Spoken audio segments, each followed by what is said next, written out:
Hi, welcome back to the Gemara in Bava Kama Daf Daled Amud Aleph. We're starting from where we left off in class. We've been discussing Rav and Shmuel's interpretations of the word Maveh. Shmuel thinks it's Shen, Rav thinks it's Adam. We had challenged and discussed Shmuel's interpretation, and now we're discussing, we started in this section, why Shmuel doesn't hold like Rav.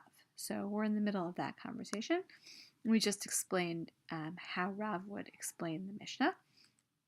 And the Hachika Amar, the restatement of the Mishnah here, ended off saying, with a restatement of this part of the Mishnah, and it said that the similarity between Shur and Adam, that they are, their way is to do damage. So we're going to pick up with the Gemara after that. Is it really true that the nature of an ox is to do damage? Question mark, exclamation point. Bimuad. And the answer is we're dealing with an animal that is known to have done damage. So that's why we think it does damage, because it's done that before. Umuad zarkola hazik.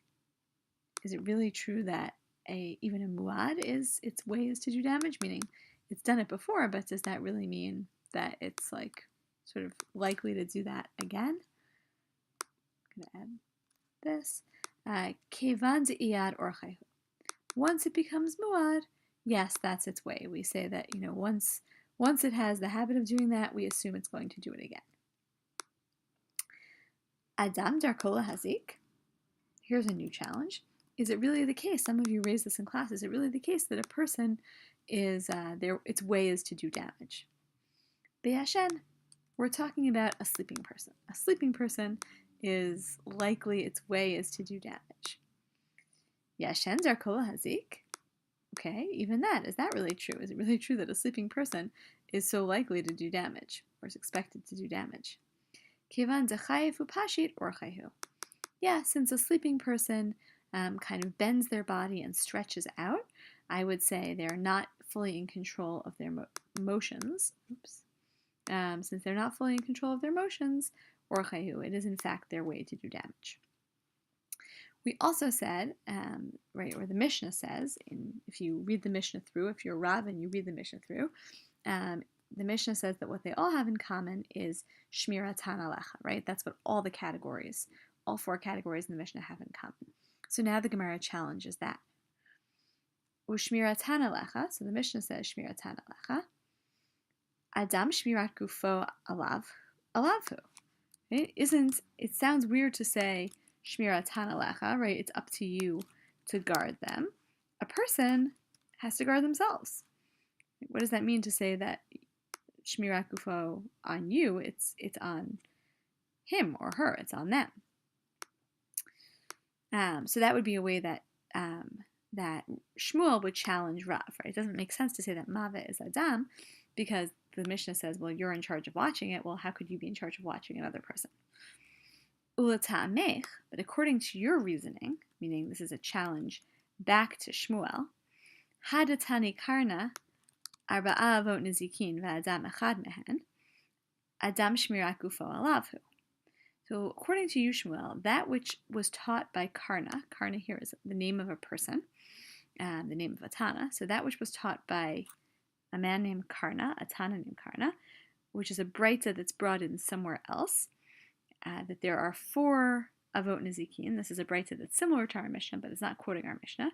The Adam echad mehen, and in that breita, a person is explicitly one of them. So in other words, there is another breita which names 4 categories of damagers, and a person is for sure one of them in that breita. And even for that, Adam shmirat gufo alavhu. Right, that Mishnah, that breita also says that shmirat hanalecha, but it's clear there that a person has to watch themselves. Ela k'da'amar le Rabbi Abahu. Rather, it has to be like Rabbi Abahu said, l'tana, to the Tana. Meaning Rabbi Abahu, who's a Namora, can't really speak to a Tana, but he said to the one who was teaching the Mishnayot, Tani Adam shmirat gufo alav. Really what it means to say is that a person has a responsibility for watching his own body, for being responsible for his or her own body. Hachanami tani adam shmirat gufo alav. So Right? When it says in the Mishnah that that Shmiratan Alecha, that's referring to the other categories. But yeah, it's true. A person is always responsible for for their own body, for watching or taking care of their own body. So this is not such a challenge for Rav. Shmuel would have to deal with this challenge also, and we've resolved it. Matkif la Rav Mari. Matkif means to attack. Rav Mari attacks him, but in this case the attack is really not on what was said immediately prior, but this is a new attack on sort of the whole conversation. Here's what he says: Ve'ema mave ze hamayim. New idea. I will say that mave, the word mave in the Mishnah, means water. Kidichtiv, as it says in the pasuk in Yeshayahu, kikadoch esh hamesim mayim tiv'eh esh. So this is again a pasuk in Yeshayahu, and you'll notice that similar to the psukim that we had in the past to try to prove Shen and Adam, you'll notice that it doesn't actually use the word mave in the pasuk, but it uses a word that maybe has a similar root, has a siv'eh idea in it, as fire burns things that can be melted, and as water bubbles fire. So mayim tiv'eh esh.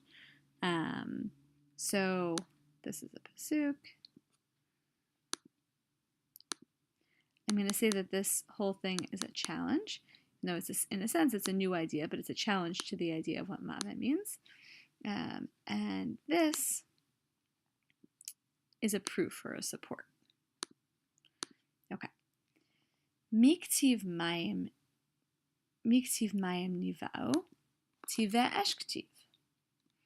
Does it say mi is hayim? Right? Does it say niv'u, tiveh eshktiv? Right? So same idea as we saw before when the psukim for Rav and Shmuel were rejected. Really, this pasuk doesn't work. It doesn't use the right form of the word. Matkif la Rav Zvid. So now a new attack from Rav Zvid. Ve'ema mave ze ha'esh. I'll say that mave is fire. Dechi ktiv tiveh be'eshu. Because when it says this word tiveh in the pasuk above, it's talking about fire, really. It's really not talking about water. So again, this is all, I'd say this is the challenge, challenging the idea that mave means something else and saying that maybe it really means fire. And this is the proof or support. But then the Gemara says, Ihachi, mai hamaveh v'hahever.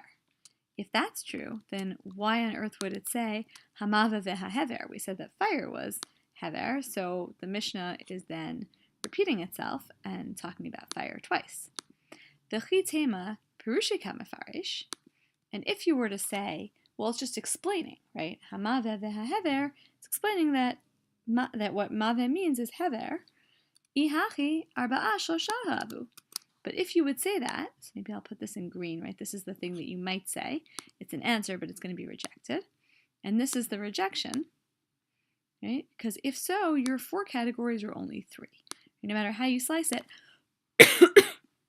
if mave and hever are the same thing, then you only have 3 categories in the Mishnah, and the Mishnah started out by saying that there are 4. V'chi tema, and if you were to say, Tana shor to eat beitarte, if you were to say that the Tana teaches shor, and shor has 2 categories in it, Ihachi lo zeh v'zeh sheyesh behen ruach chaim. Right? If so, what about the fact that it says lo zeh v'zeh sheyesh behen ruach chaim? Right? It compares 2 categories that both have life.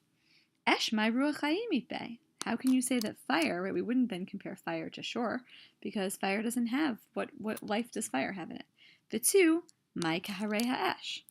And furthermore, what does it mean to say that ox and mave aren't like fire?